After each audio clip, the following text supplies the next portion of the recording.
Estás escuchando La Nación Podcast. A continuación, Camila Perochena y Santiago Rodríguez Rey te cuentan quiénes fueron los hombres y mujeres que dirigieron al país en sus primeros 200 años de historia en La Banda Presidencial. El 24 de marzo de 1976 se inició el último gobierno de facto en la Argentina. Ese día, diferentes medios de comunicación dieron su apoyo al golpe y felicitaron a las Fuerzas Armadas por la prolijidad del golpe cometido. Un buen punto de partida, dijeron unos. Orden, seguridad y confianza, dijeron otros. Igual no fueron solo los medios. La mayor parte de la sociedad no ofreció resistencia al golpe. Frente a la crisis económica y la violencia generalizada, la sociedad elegía la promesa de orden que ofrecían los militares. Sin embargo, el llamado proceso de reorganización nacional tenía objetivos distintos a otras interrupciones de la democracia. Los militares buscaban darse un lugar más definitivo en el sistema político. La eliminación de los que llamaban un enemigo interno era el objetivo primario, incluso por sobre el económico. En la economía se revelaron muy pronto las diferencias internas que derivaron en cambios en la conducción e incluso en una guerra internacional. Tras la guerra de Malvinas y con una reputación dañada por una economía debilitada y una derrota política y militar, se abrió finalmente el camino al regreso a las urnas. En el episodio de hoy toman por la fuerza la banda presidencial Jorge Rafael Videla, Roberto Eduardo Viola, Leopoldo Fortunato Galtieri y Reinaldo Viñone. Mi nombre es Santiago Rodríguez Rey. Y yo soy Camila Perochena. Bienvenidos a la banda presidencial. Un sistema de vuelos espaciales. El país se encuentra bajo el control operacional de la Junta Militar. Conducir es persuadir, y al hombre siempre es mejor persuadirle que obligar. No somos nosotros el problema. En primer lugar, anuncio que el Estado argentino suspenderá el pago de la deuda externa. Para conocer una persona es tan importante lo que hace como lo que no está dispuesta a hacer. He decretado el estado de sitio en todo el territorio nacional. El radicalismo no lo mueve el rencor, el odio ni el deseo de revancha. Desde hace 10 años el radicalismo viene bregando por la normalización del país. ¡Mentira! ¡No existe la libertad sin justicia! Vengo a proponerles un sueño. Si quieren venir, que vengan, les presentaremos batalla.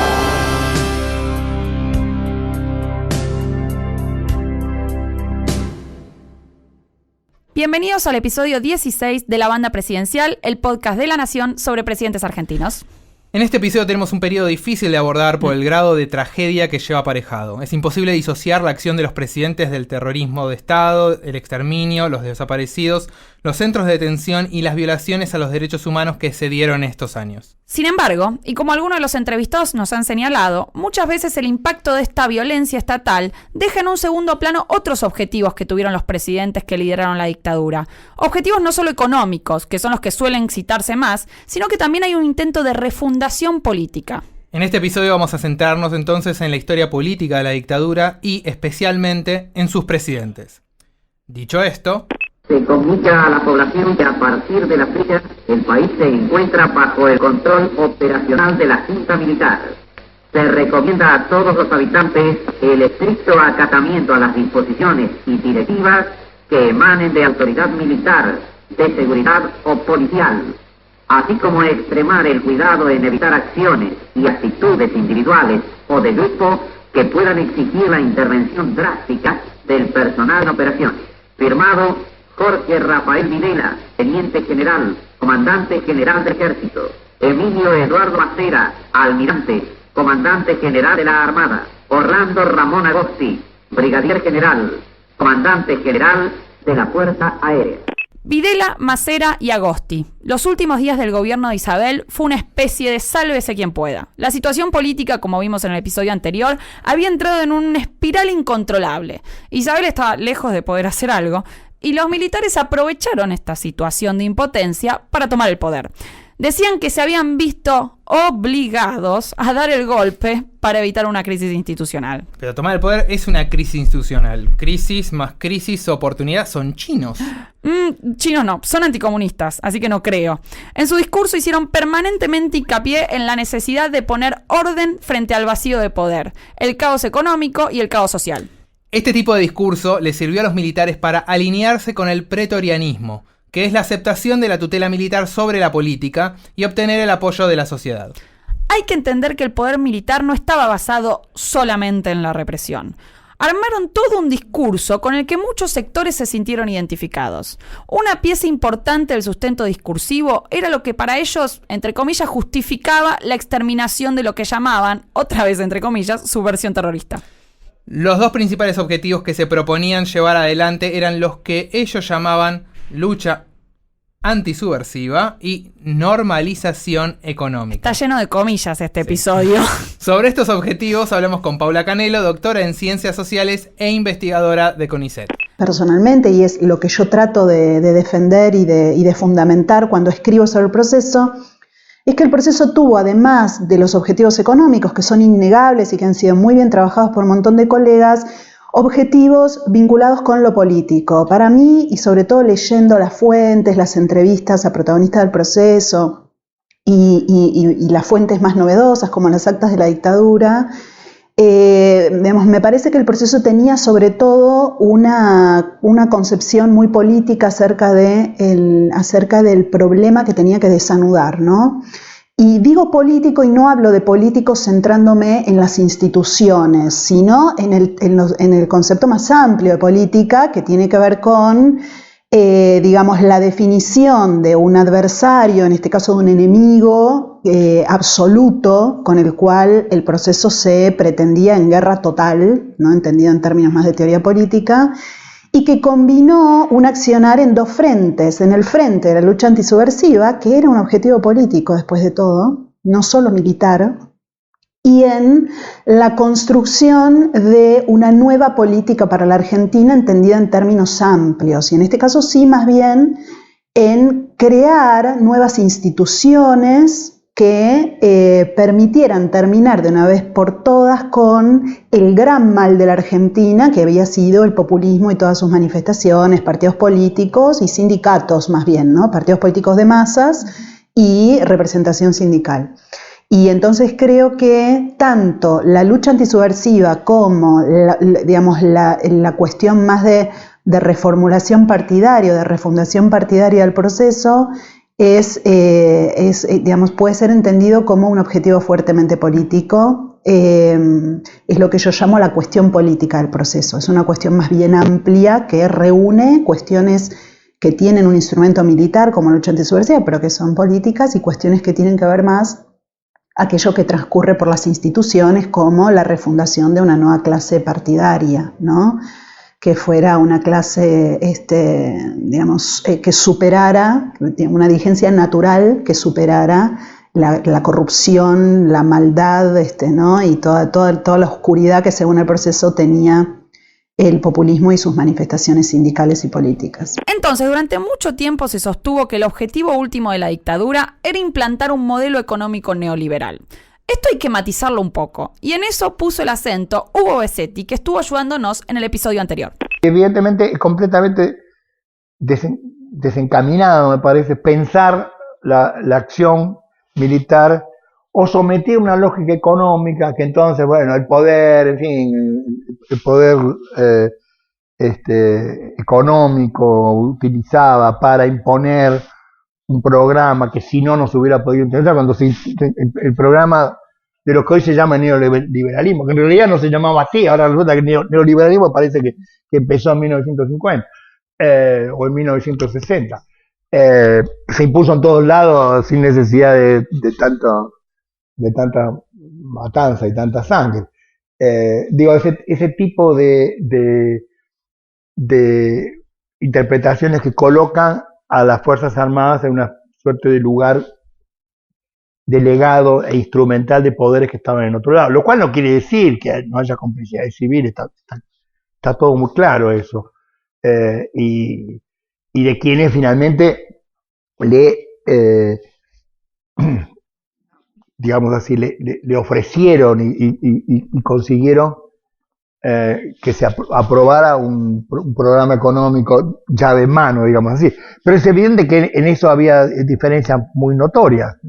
Macera nunca aceptó y nunca estuvo de acuerdo, y no lo disimulaba con el programa de Martínez de Oz, y podía haber impuesto un programa mucho más parecido a lo que el peronismo podría haber hecho, en fin.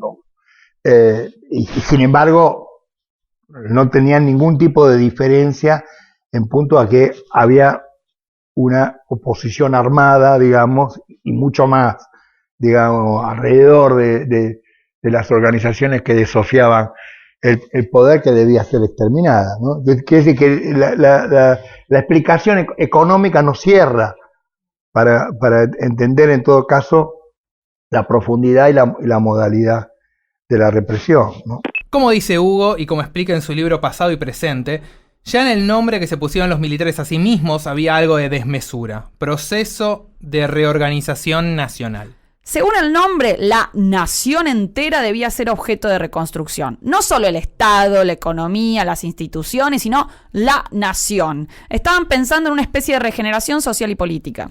Había una idea mesiánica en los militares que decían venir a salvar la civilización occidental y cristiana, supuestamente amenazada por las fuerzas del comunismo a escala planetaria. Esa megalomanía no te la robo, amigo. Así lo presentaban ellos en pleno centenario de la campaña del desierto. En el centenario, ¿no? El centenario de la conquista, la llamada, vamos a ponerlo así, para que no me masacre, la llamada conquista del desierto. ¿Cuál es el discurso? Bueno, estamos en una coyuntura equivalente a la de 100 años atrás. Nada más que en lugar de ganar, digamos, la batalla contra el indio y ganar, digamos, para la nación territorio y la posibilidad de una expansión económica y de una integración política, ahora, bueno, derrotamos a la subversión, digamos, en una equivalencia bastante difícil de sostener, digamos, y se abre un nuevo o sea que un nuevo ciclo comparable a aquel, digamos. Yo creo que eso estaba, y probablemente eso sí podía estar alimentado en algunas fantasías que venían de sectores económicos que pensaban que se abría un nuevo ciclo, digamos, para la Argentina. Y digo que en ese sentido, reorganización nacional apuntaba a la ambición, digamos, desmedida, ¿no? Enorme de ese proyecto. Bien, entonces tenemos a estos presidentes militares que creían venían a salvar a la civilización. Pero tenemos que aclarar que los presidentes no eran la máxima autoridad de este régimen. Por encima de ellos estaba la Junta Militar.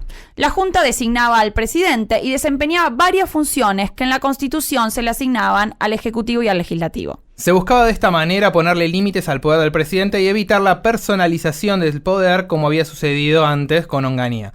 Si bien en un momento se defendió la figura de un cuarto hombre como presidente, en este primer periodo Videla va a ser miembro de la Junta y a la vez presidente de la Nación. La Junta estaba formada por los comandantes en jefes de cada una de las tres fuerzas, el Ejército, la Fuerza Aérea y la Armada. ¿Cuán poderosa era esa Junta? Nos lo contó Alejandro Bombecchi, politólogo e investigador de CONICET, que nos ayudó en el episodio de Justo. Los presidentes del proceso de reorganización nacional estaban sometidos a un conjunto de reglas que era extremadamente difícil circunvalar, digamos. Cuando a los pocos días del golpe militar la Junta, digamos, publica el estatuto del proceso de reorganización nacional, digamos, ahí queda claro que había habido una obra de ingeniería constitucional, digamos, bastante sofisticada, digamos, por la cual se había establecido una división muy precisa del poder. Esa división, por un lado, digamos, separaba el poder ejecutivo en dos, digamos, entre la Junta Militar, que era el órgano supremo, digamos, del orden político, y el presidente de la República. El presidente de la República era designado por la Junta Militar, removido por la Junta Militar, ¿no? Y la Junta le había tomado una serie de atribuciones que la Constitución daba, digamos, al presidente de la República y se las había reservado para sí. Entre ellas, la designación del mismo y remoción del mismo presidente, y también la de los miembros de la Corte Suprema y de los gobernadores de provincia. Además, la Junta podía declarar la guerra, digamos, y ese tipo de cosas que, digamos, que están reservados al Poder Ejecutivo en algunos casos o compartidos con el Congreso, era toda atribución de la Junta. Además, el presidente no tenía poder de decreto en ninguna definición del término. Vamos, o sea, lo único que el presidente podía decretar es lo que ahora llamaríamos decretos reglamentarios, pero no decreto legislativo no existía, decreto de necesidad de urgencia no existía, nada de eso.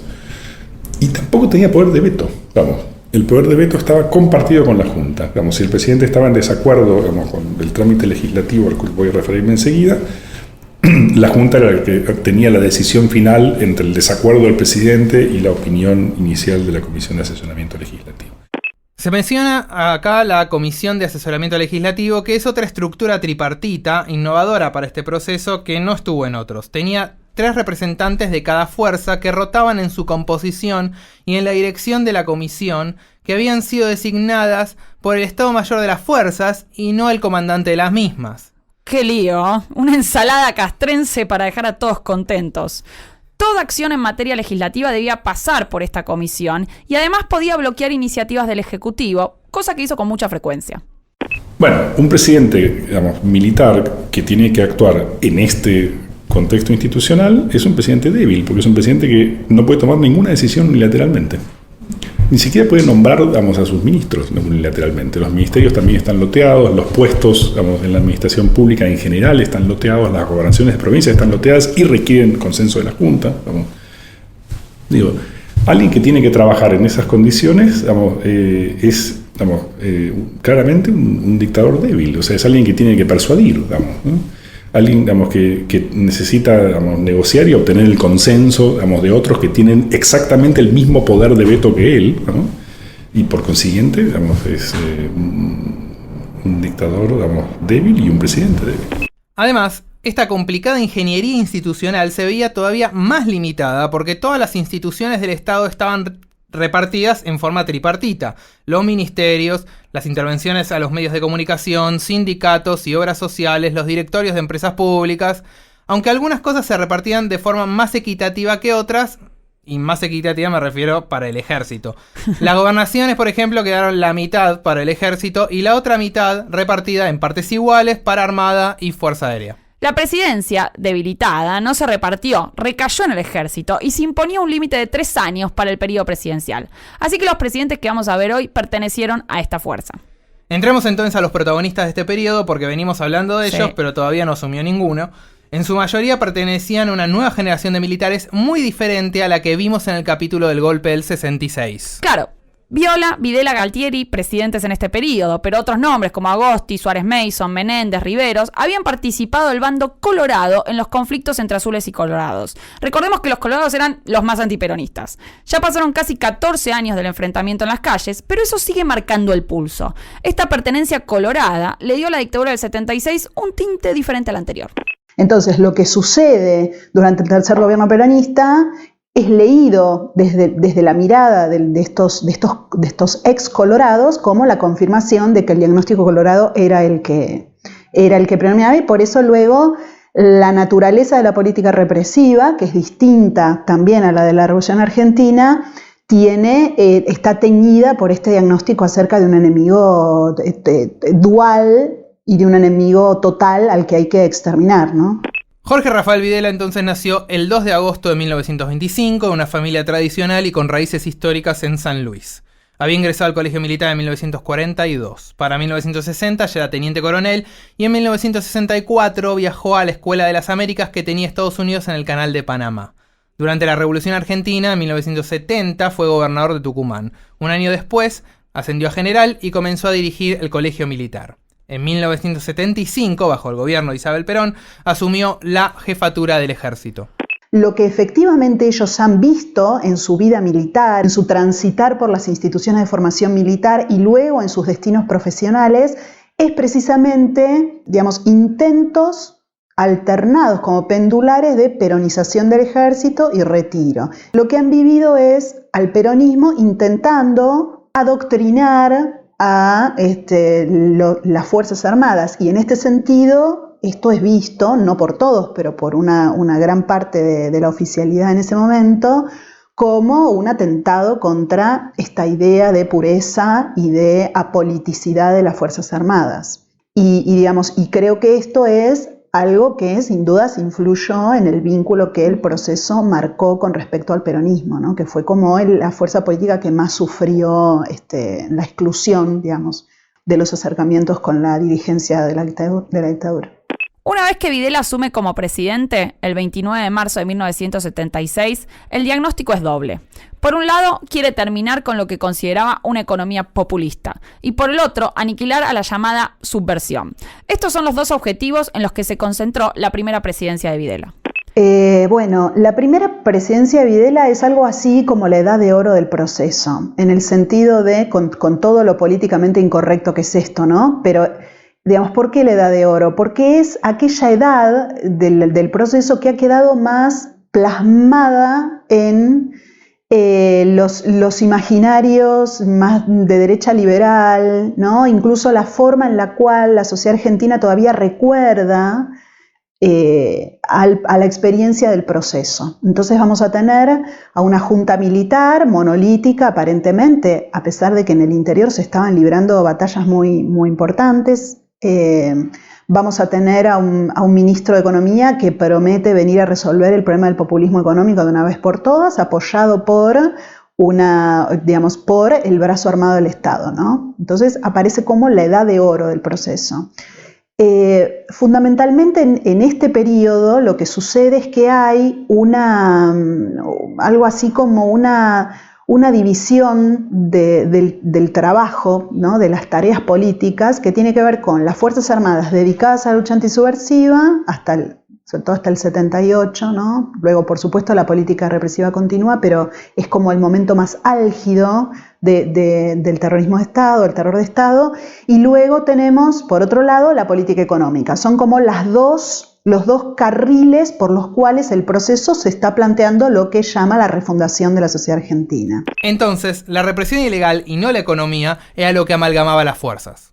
La lucha antisubversiva va a ser el principal recurso de cohesión que van a tener las Fuerzas Armadas, que van a estar no netamente, pero sí principalmente dedicadas al exterminio de opositores y todo lo que esté alrededor, digamos, durante los primeros años de la dictadura en forma mucho más intensa, como ya sabemos, y va a ser cuando comiencen a manifestarse los conflictos que van a ser muy agudos en torno a los otros objetivos del proceso, qué hacer con los partidos, qué hacer con la política económica, va a ser la que todavía va a ser como el terreno, como la larga masa que va a reunir el consenso dentro de las Fuerzas Armadas, y al mismo tiempo va a ser el principal recurso político que van a tener las Fuerzas Armadas frente a la dirigencia civil, ¿no? La dirigencia política civil. Para ellos, el enemigo que tenían que combatir tenía características particulares y por eso justificaban el empleo de una metodología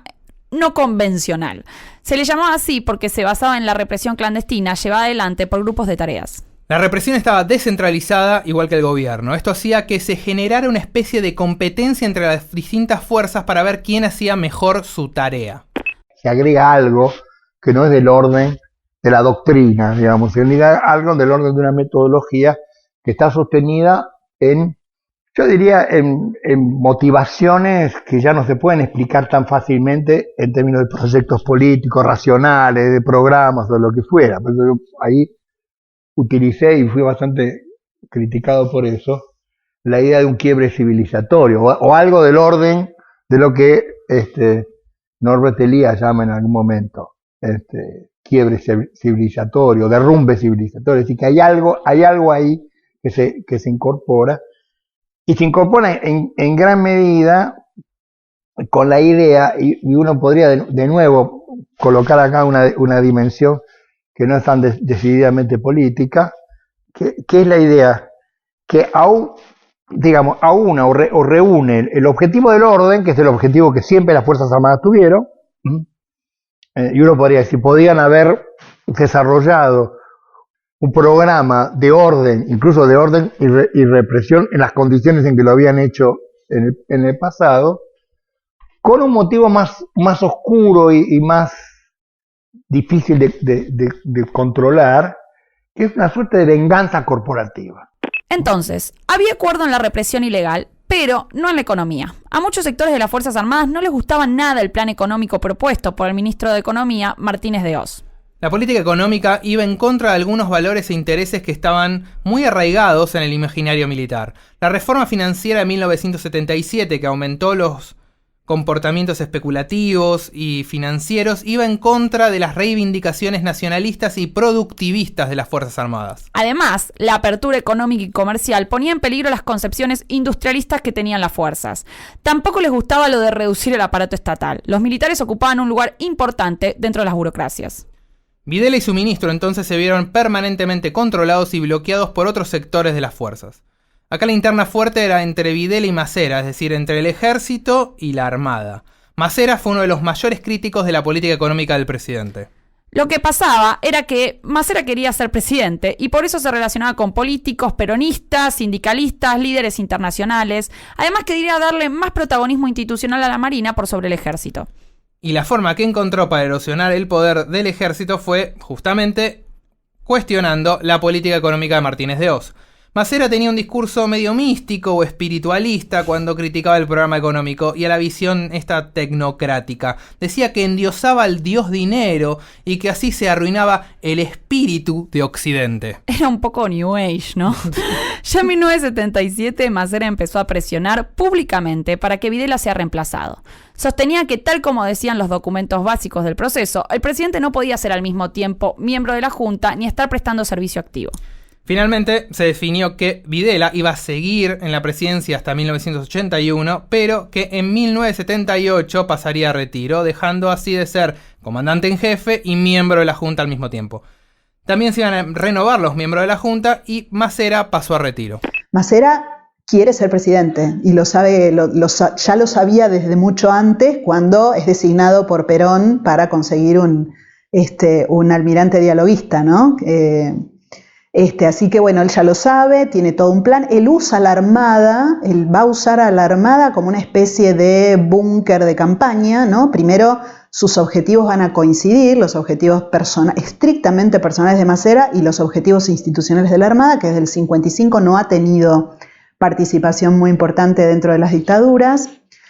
Una cosa es tenerlo adentro del proceso, donde él tenerlo adentro del proceso y tenerlo dentro de la Armada, donde él por sus propios compromisos institucionales no puede hablar demasiado, a pesar de que lo hace, pero lo hace en forma bastante moderada o metafórica o mediada por otras cuestiones, que tenerlo fuera de la fuerza y fuera del gobierno. Cuando Macera logra desatarse de sus compromisos institucionales, lo que pasa es que ya la Armada tiene que soltarle la mano, digamos, porque se vuelve totalmente inmanejable y sabemos que funda una agrupación política con viejos, algunos militares de la Revolución Argentina, con algunos desarrollistas y algunos personajes bastante de ultratumba de ese periodo.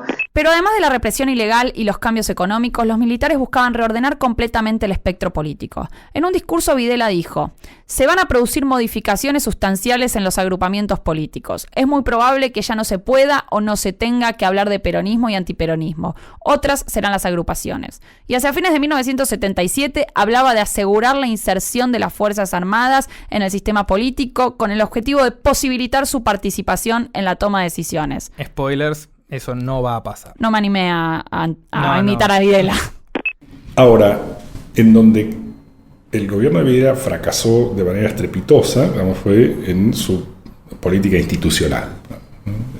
El gobierno se había propuesto hacer una serie de reformas al régimen político que en un plazo bastante largo, debían culminar en la institucionalización del papel de las Fuerzas Armadas como tutelares de la República, al modo en que en Brasil existía en ese momento en la Constitución y en gran medida prosiguió inclusive después de la transición a la democracia, y en una reforma del sistema de partidos políticos por la cual purgara de sus elementos más disruptivos, lo que sea que eso significara en la cabeza de los militares, y fuera constituido un partido heredero de las orientaciones ideológicas del régimen militar. Bueno, eso no funcionó en ningún sentido, ¿no? Y era una medida bastante importante, no funcionó porque no había consenso dentro de la Junta y sobre todo no había consenso en el ejército, ¿no? De las tres fuerzas, el ejército fue la que siempre estuvo más faccionalizada y la faccionalización en una medida importante pasaba por los desacuerdos respecto de qué hacer con el régimen político. Había actores bastante importantes dentro del ejército que consideraban que no había que retornar a ninguna forma de república, ¿no? Y que si en todo caso se iba a hacer eso, tenía que ser después de conducir un proceso de depuración del sistema político mucho más largo y sobre todo mucho más brutal que lo que en ese momento estaba ejecutando el mismo gobierno. Hacia 1978 el proceso empieza a cerrarse sobre sí mismo. Es cuando termina el primer periodo de Videla y se materializan las rispideces, las luchas internas dentro del ejército y a su vez entre las fuerzas. Ese año se llevó adelante el Mundial de Fútbol. La Argentina había sido elegida como sede a la semana de haber asumido Onganía. Y hasta el golpe, toda la organización estaba en manos de López Rega y el Ministerio de Bienestar Social. Una vez llegado el proceso, el poder quedó en manos del general Actis, asesinado en agosto del 76, y luego del almirante Lacoste. La economía no mostró mejoras en estos años y a partir de ahora, en realidad, va a comenzar a ingresar en una espiral que no va a volver a subir. Pero no solo la economía venía en picada. En el plano social todo iba a ponerse oficialmente patas para arriba. El 6 de septiembre de 1979 se produjo la visita de la Comisión Interamericana de Derechos Humanos. La visita va a revelar abiertamente la naturaleza infrahumana de la represión. No es que no hubiera habido denuncias antes, las madres de Plaza de Mayo ya estaban presentes y a fines de 1978 un documento multipartidario pedía por los desaparecidos, pero el respaldo internacional de las denuncias obtenido erosionó fuertemente el poder de la Junta. Señor presidente, quiero volver sobre algo que usted ya tocó. El último domingo de octubre, el Papa Juan Pablo II se refirió a la Argentina en la Plaza San Pedro, de distintas maneras, pero entre otras cosas habló de un problema que ya ha sido tocado aquí, como es el problema de los desaparecidos y de los detenidos sin causa, sin proceso. Por lo pronto, el Papa, cuando habla en esa circunstancia, habla al mundo, no le habló a la Argentina. Pero yo lo concretamente porque sé que usted hace la pregunta no a esa visión omnicomprensiva de los derechos humanos a la que hizo referencia el Papa en forma genérica, sino concretamente al hombre que está detenido sin proceso, es uno, o al desaparecido, que es otro. Frente al desaparecido, en tanto esté como tal, es una incógnita el desaparecido. Si el hombre apareciera, bueno, tendrá un tratamiento X. Y si la desaparición se convirtiera en certeza de su fallecimiento, tiene un tratamiento Z. Pero mientras sea desaparecido, no puede tener ningún tratamiento especial. Es una incógnita, es un desaparecido. No tiene entidad, no está. Ni muerto ni vivo, está desaparecido.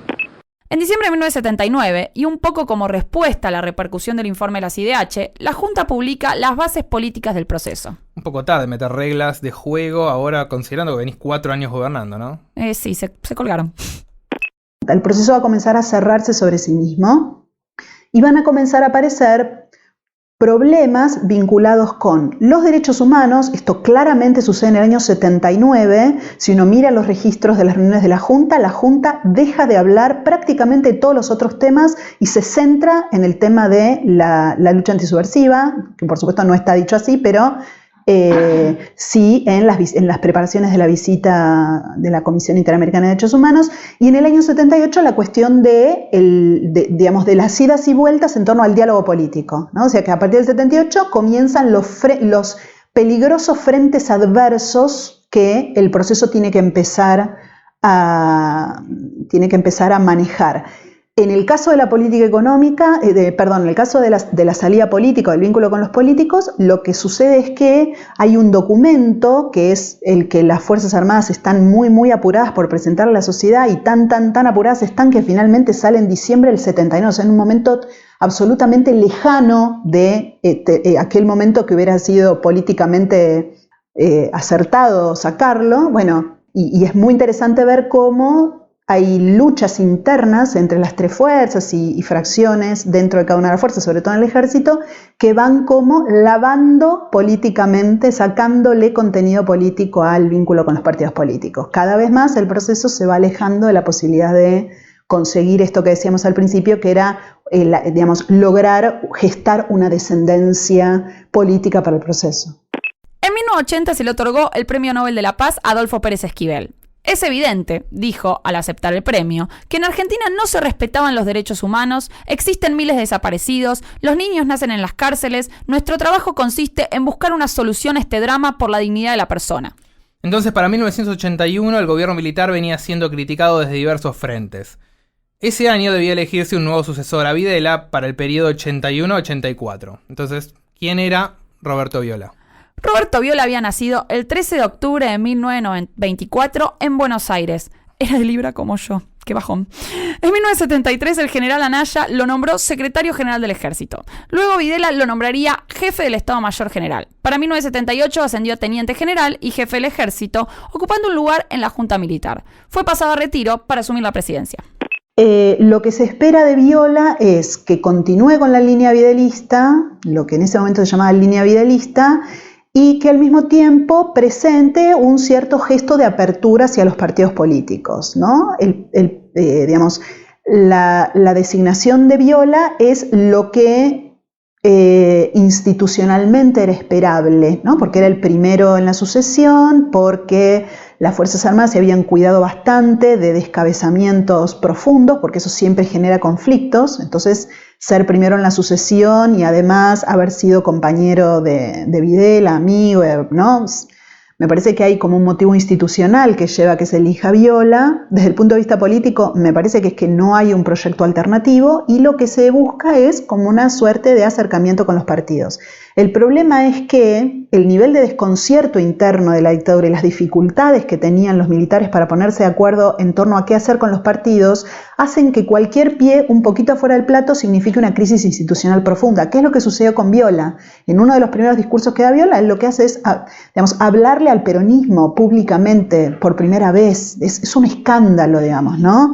Entonces, le dan muy poco tiempo. Pensemos que para que Viola sea presidente, Galtieri ya tiene que, ¿no? La sucesión indica que cuando él es nombrado presidente, tiene que haber alguien que lo reemplace al frente del ejército, y Galtieri, que es otra figura, también muy carismática, en el mismo sentido que dije de Macera, Galtieri va a ocupar su lugar como comandante en jefe del ejército, o sea que va a ser parte de la Junta. Efectivamente se llevó adelante una moderada apertura con la liberación de Isabel Perón, que pronto partió para Madrid, algo más de libertad de expresión, algún nivel de consulta con los partidos y la participación en mayor número de civiles en el gobierno. A su vez, se iniciaron movimientos de contacto entre los partidos políticos con la conformación de la multipartidaria. Si bien el gobierno no la veía con muy buenos ojos, el hecho de que estuviese liderada por Balbín, alguien visto como moderado por los militares, le daba otro perfil. La economía no viró su rumbo decadente y la recesión se hizo sentir fuertemente, cayendo un 5% según el Banco Mundial. Esta situación no va a durar mucho porque Viola, no va a estar mucho como presidente, y ya hacia fines de 1981 es invitado cortésmente a retirarse. Parece que uno se enferma cuando menos lo espera, incluso lo enferman. Pero el modo como lo sacaron, digamos, de circulación es ignominioso. Le inventaron, decidieron ellos, no él, que tenía una enfermedad cardíaca que le imposibilitaba seguir siendo presidente. Imagínate eso. Y no, este señor no puede seguir porque tenemos acá un certificado médico. Y después dice, no, pero no me dejan opinar. Llegamos a la Navidad de 1981 y Papá Noel se adelanta con la llegada de Leopoldo Fortunato Galtieri a la presidencia. Nacido el 15 de julio de 1926, ingresó a los 17 al Colegio Militar, donde fue compañero de Jardinguey y de Raúl Alfonsín. Acá es donde decimos, ¿ese Alfonsín? Y respondemos, sí, ese. Fue a la Escuela de las Américas. Durante el proceso recibió varios ascensos, llegando a teniente general a fines de 1979. Ocupó el lugar de Viola en la Junta al pasar a la presidencia. Corrido Viola fue designado para completar su periodo hasta el 29 de marzo de 1984. A diferencia de Viola y como el primer Videla, Galtieri va a ser primero y cuarto hombre a la vez, reteniendo los cargos de integrante de la Junta y de presidente.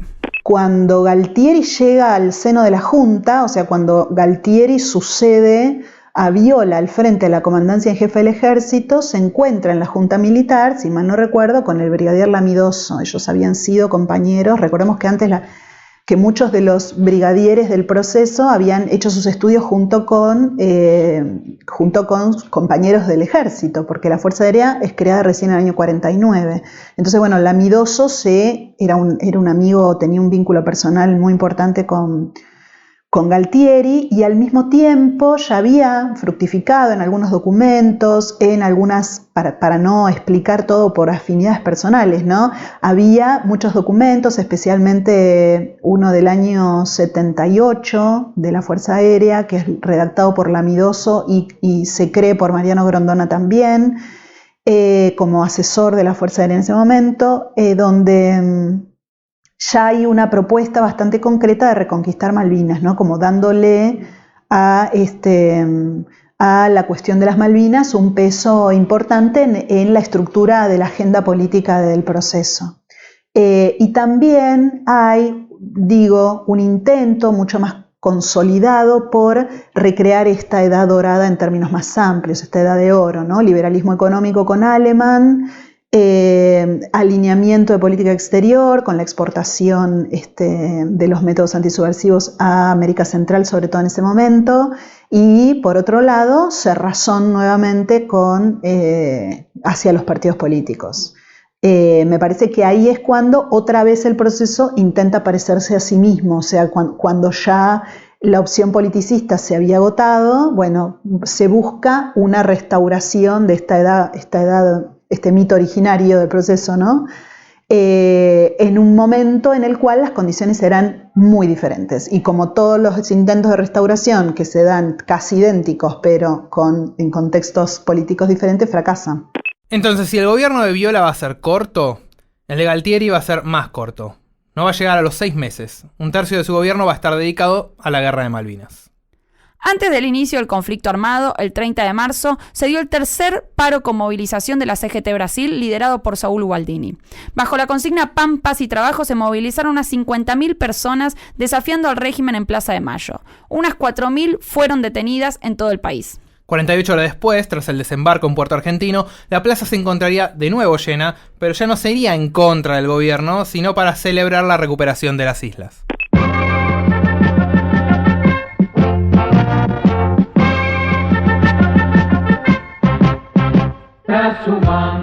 Transmite LRA1 Radio Nacional Buenos Aires, Argentina, y LS82 Canal 7 Argentina Televisora Color, directamente desde Casa de Gobierno. Comunicado de la Junta Militar. La Junta Militar, como órgano supremo del Estado, comunica al pueblo de la nación argentina que hoy la República, por intermedio de sus Fuerzas Armadas, mediante la concreción exitosa de una operación conjunta, ha recuperado las Islas Malvinas, Georgias y Sandwich del Sur para el patrimonio nacional. La guerra de Malvinas partió de dos diagnósticos errados. Por un lado, se pensaba que Gran Bretaña no se iba a movilizar para recuperar ese territorio que quedaba allá lejos de su país. Error. El gobierno de Thatcher estaba siendo tan cuestionado como el del golpe y necesitaba también de la legitimidad que te podía dar una guerra. Además, los militares creyeron que Estados Unidos iba a apoyar a Argentina en el reclamo. Otro error. Si quieren venir, que vengan, les presentaremos batalla. La hidalguía del pueblo argentino en esta histórica Plaza de Mayo y en todas las plazas del país hace tender la mano al adversario, pero que esto no se interprete como debilidad. Si es necesario, este pueblo que yo trato de interpretar como presidente de la nación, va a estar dispuesto a tender la mano en la paz con hidalguía y en la paz con honor, pero también dispuesto a escarmentar a quien se atreva a tocar 1 metro cuadrado del territorio argentino. La guerra duró un poco más de 3 meses, el enfrentamiento fue muy desigual, el ejército argentino estaba formado en gran parte por soldados conscriptos que solo habían hecho el servicio militar obligatorio y que encima estaban muy mal equipados para soportar el frío. Además del frío, muchos soldados pasaron hambre. Por último, muchos oficiales violaron derechos humanos torturando a los soldados por robar comida o quejarse de las condiciones en las que debían pelear. Finalmente, el 14 de junio, el ejército argentino se rindió. Los militares habían fracasado incluso en esa tarea en la que se suponía eran buenos, la guerra. El resultado de la guerra echó por tierra cualquier posibilidad de redención para la dictadura. La suerte estaba echada, la economía no funcionaba, el frente sindical ya estaba ordenado detrás de Ubaldini y el político comenzó a presionar por una salida democrática. Tan solo 3 días después de la rendición incondicional de Menéndez en las islas, Galtieri renunció a la presidencia. La Junta Militar se tomó 2 semanas en encontrar un sucesor y designar a Reinaldo Vignone presidente del país el 1 de julio de 1982. Vignone nació el 21 de enero de 1928 en Morón. En 1981, cuando Videla dejó la presidencia, pidió el pase a retiro como general de división. Esta distancia de los gobiernos de Viola y Galtieri lo volvieron una figura atractiva para hacerse cargo de la presidencia, una presidencia de transición. ¿Cómo iba a ser esta transición? Muy en claro no lo tenían. Es un presidente muy parecido, aún en un contexto en el cual asumen el poder desde posiciones diferentes de autoridad frente al ejército, a la sociedad argentina, pero hay mucho de Lanuse en Vignone, hay muchísimo de Lanuse. Esta idea de que hay que volver, digamos, nuevamente a la política cuando ya no se puede volver a la política, es como el último recurso, ¿no? La vimos pasar, nos dedicamos a otras cosas y de golpe la política parece como la única forma de salir de este atolladero en el que nos metimos solos, como le sucedió a la Revolución Argentina prácticamente, ¿no? Es distinto, no, me parece que no hay que homologar, no son idénticos, pero sí hay bastante de la forma en la cual se invoca la legitimidad política como una forma de, de restaurar o de recuperar la gobernabilidad en la Argentina, ¿no? Y esto lo hizo Lanuse convocando a Perón y lo hizo Vignone, rodeado de la fracción politicista del ejército, que luego, ¿no? Luego de Viola había quedado más bien eclipsada, salvo algunas expresiones puntuales como Bussi en Tucumán, digamos, que seguía ocupando un espacio importante, pero lo que aparece es nuevamente la fracción politicista intentando conducir lo que ya no se puede conducir y ya sometida a los condicionamientos, digamos, de los partidos políticos. Y Vignone lo que va a hacer es recurrir al mismo populismo económico que la dictadura había venido a exorcizar en el año 76, digamos. O sea, aumento de salarios, ¿no? Empieza, por primera vez durante el proceso, me parece que los militares aceptan que la economía se tiene que subordinar a la política, ¿no? O sea, todo el antiestatismo, todo el privatismo, todo ¿no? El Estado el elefantiásico, ineficiente, bueno, hay que ponerlo al servicio de la política, que es lo único que los va la negociación con la dirigencia política, que es lo único que los va a salvar, de efectivamente tener que pagar por sus crímenes. Entre estas medidas económicas cabe recordar la estatización de la deuda privada por parte del Banco Central, entonces dirigido por Julio González del Solar a través de la circular A251. En diciembre de 1982 se llevó adelante una gran movilización, la Marcha por la Vida, impulsada por la multipartidaria, los sindicatos y hasta por el partido que había fundado Masera. Balbín ya no estaba presente en la multipartidaria, había fallecido en 1981, y hombres como Allende, Frondizi y Vittel la convocaban. La marcha fue brutalmente reprimida y terminó con un muerto. El margen de llamar a elecciones en 1984 ya era irreal y en 1983 se presentó un cronograma electoral que llamaba a las elecciones para el 30 de octubre, con reglas que incluían el voto indirecto, a mayoría simple, y una redistribución de bancas en diputados a partir del censo de 1980 que aún estamos usando. A principios de 1983, en abril, el gobierno produjo el documento final sobre la lucha contra la subversión y el terrorismo. En el mismo dice que las acusaciones sobre los desaparecidos son mentiras utilizadas con fines políticos. Intenta desmentir que haya habido centros clandestinos en el país. Además, los militares se quisieron perdonar a sí mismos. Tan solo un mes antes de las elecciones del 30 de octubre de 1983, el 22 de septiembre, se presentó la ley de autoamnistía. Esta declaraba que quedaban extinguidas las acciones penales emergentes de los delitos cometidos con motivación o finalidad terrorista o subversiva desde el 25 de mayo del 73 hasta el 17 de junio del 82. Este decreto ley va a ser denunciado por Alfonsín, particularmente durante la campaña, como parte de un pacto sindical militar que buscaba evitar juzgar los crímenes cometidos durante el proceso. Pero esto ya es parte del próximo episodio de La Banda Presidencial. Los presidentes de este periodo, junto a los miembros de la Junta Militar, fueron juzgados en 1985 durante el gobierno de Raúl Alfonsín por crímenes de lesa humanidad.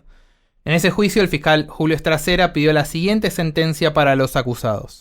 Por estas consideraciones, acuso a los aquí procesados por los delitos que han sido objeto de calificación y solicito que al fallar en definitiva se los condene a las siguientes penas. Jorge Rafael Videla, reclusión perpetua con más la accesoria del artículo 52 del Código Penal. Emilio Eduardo Macera, reclusión perpetua con más la accesoria del artículo 52 del Código Penal. Orlando Ramón Agosti, reclusión perpetua con más la accesoria del artículo 52 del Código Penal. Roberto Eduardo Viola, reclusión perpetua. Armando Lambruschini, reclusión perpetua. Leopoldo Fortunato Galtieri, 15 años de prisión. Omar Rubén Grafiña, 15 años de prisión. Jorge Isaac Anaya, 12 años de prisión. Basilio Lamidoso, 10 años de prisión. Para todos con accesorias legales y costas. Señores jueces, quiero renunciar expresamente a toda pretensión de originalidad para cerrar esta requisitoria. Quiero utilizar una frase que no me pertenece, porque pertenece ya a todo el pueblo argentino. Señores jueces, nunca más. Silencio en la sala. Se me pone un poquito la piel de gallina con ese audio. Videla recibió prisión perpetua, Viola 17 años de prisión y Galtieri fue absuelto. La libertad le duró poco, porque en 1986 fue condenado a 12 años de prisión por sus acciones en la guerra. Sin embargo, los presidentes y miembros de la Junta que se encontraban en prisión fueron indultados y liberados durante la presidencia de Carlos Saúl Menem. En el caso de Videla, volvió a prisión en 1998 por las causas de apropiación de menores durante la dictadura. A los pocos días se lo dio arresto domiciliario debido a su edad.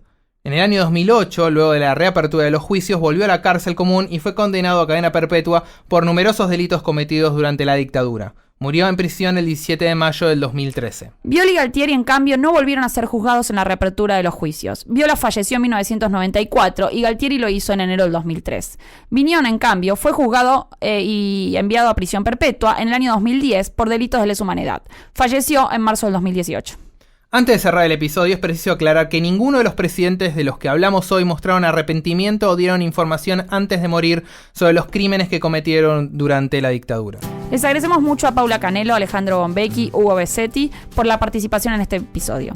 Les recomendamos el libro El proceso en su laberinto de Paula Canelo y Pasado y presente, guerra, dictadura y sociedad en la Argentina de Hugo Besetti.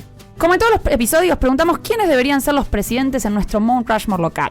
Paula Canelo nos dijo esto. Una mezcla de los que me gustan con los decisivos.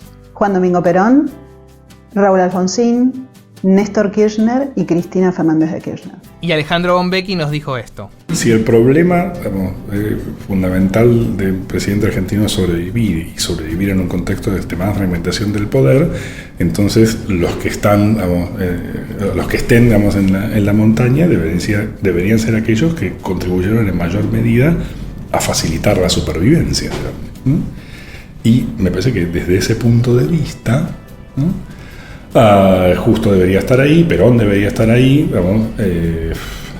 posiblemente Menem debería estar ahí, ¿no? Sí, y creo que no más, ¿no? Porque los demás en realidad no fueron innovadores, ¿no? Fueron gente que utilizó, las creaciones de otros con mayor o menor astucia y eficacia, pero no innovadores institucionales en el sentido, que lo trato de describir aquí, es decir, de crear recursos de poder, que duren en el tiempo, ¿no? Estos tres creo que decididamente lo fueron. Les recordamos suscribirse al podcast para no perderse el próximo episodio de La Banda Presidencial. Un gallego cabrón nacido en Chascomús llega a la presidencia, venciendo al peronismo en elecciones libres por primera vez. Más que una salida electoral, es una entrada a la vida. Hasta entonces yo soy Santiago Rodríguez Rey. Y yo soy Camila Perochena. Adiós.